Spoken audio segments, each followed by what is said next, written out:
New York City, a city of dreams, a city of shadows, and within its heart, a nightclub like no other, the Limelight. Imagine a place where the sacred and the profane collide. Imagine dancing under the stained glass gaze of angels, their colors swirling with the hypnotic pulse of the music. This was the Limelight. The Limelight wasn't just a club, it was an experience. It was a place where the impossible felt possible, where inhibitions were shed like snakeskin. From the moment you stepped through its grand doors, you entered a different world. A world of pulsating music, dazzling lights, and beautiful people lost in the ecstasy of the night. The Limelight dared to be different. It dared to be bold. And in doing so, it etched its name into the very fabric of New York City nightlife. Before it was a playground for the city's nocturnal creatures, the Limelight held a very different purpose. Built in 1846, the building began its life as the Church of the Holy Communion. Its Gothic Revival architecture, with its soaring arches and intricate stained glass windows, stood as a testament to faith and devotion. But time, as it often does, brought change. By the 1960s, the congregation had dwindled, and the church fell into disrepair. It seemed destined for demolition. Then, in the early 1980s, a visionary with an eye for the unconventional stepped in. His name was Peter Gatien, and he saw not a crumbling relic, but a blank canvas. Gatien transformed the deconsecrated church into a nightclub unlike any other. The pews were ripped out, replaced by a sprawling dance floor. The altar became a stage, and the stained glass windows, once bathed in sunlight, now pulsed with the vibrant hues of the club's lighting system. The Limelight was born. The Limelight wasn't just about spectacle, though spectacle it had in spades. It was about the music. The DJs, masters of their craft, spun a tapestry of sound that drew from a multitude of genres. House, techno, hip-hop, rock, and pop all found a home within the Limelight's hallowed walls. The club's eclectic soundtrack reflected its diverse crowd. Uptown artists mingled with downtown club kids.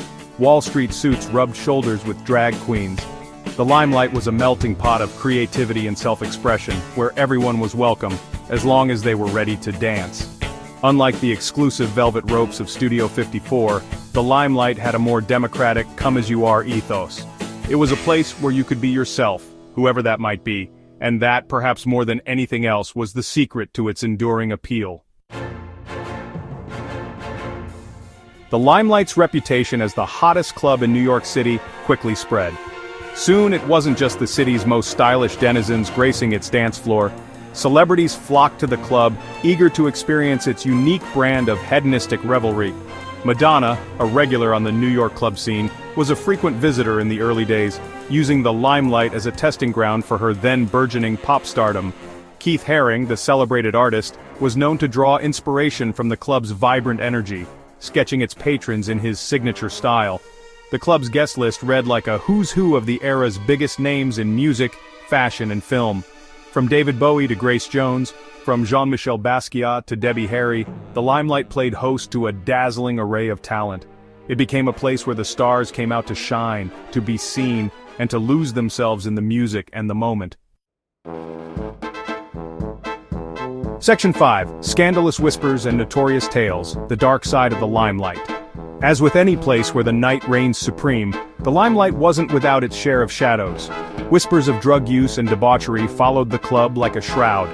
Its reputation as a den of excess, fueled by tabloid headlines and the occasional police raid, only added to its allure. One of the most infamous incidents involved Michael Alig, a club promoter and fixture of the Limelight scene.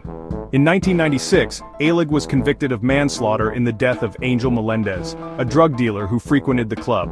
The incident, a gruesome reminder of the dark underbelly of the club scene, sent shockwaves through New York City and beyond. Despite the scandals, the Limelight continued to draw in the crowds.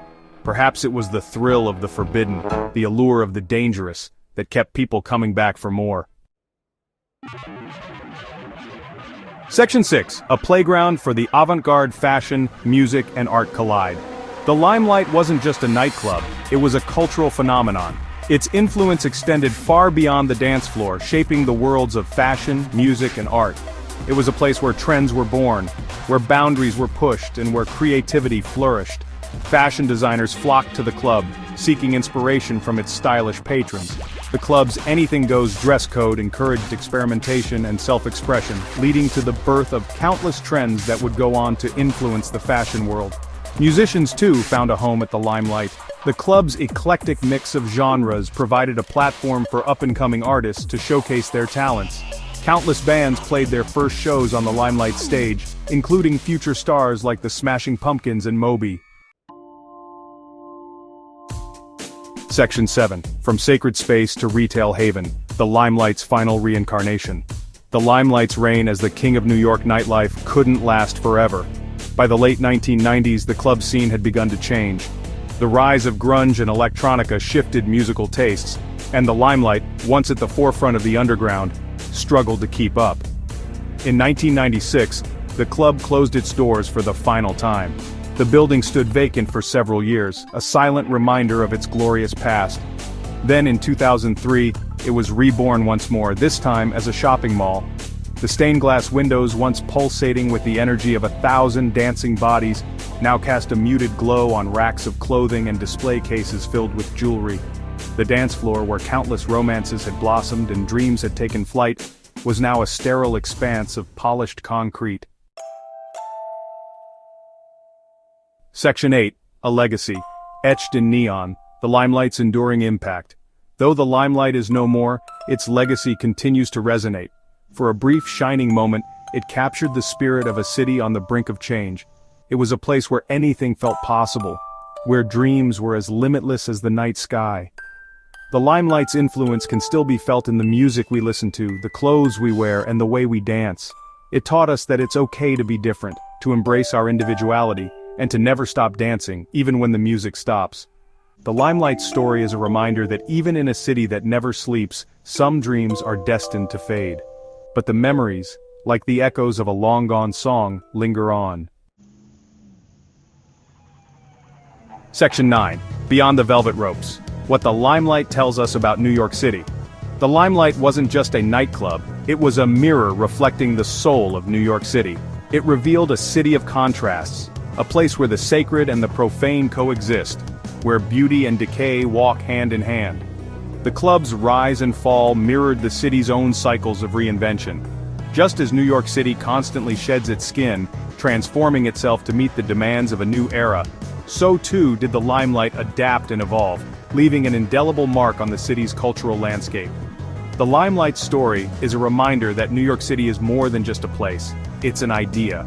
It's a place where dreams are made and broken, where the extraordinary is always within reach, and sometimes all it takes is a little bit of faith, a lot of imagination, and a killer sound system to make those dreams a reality.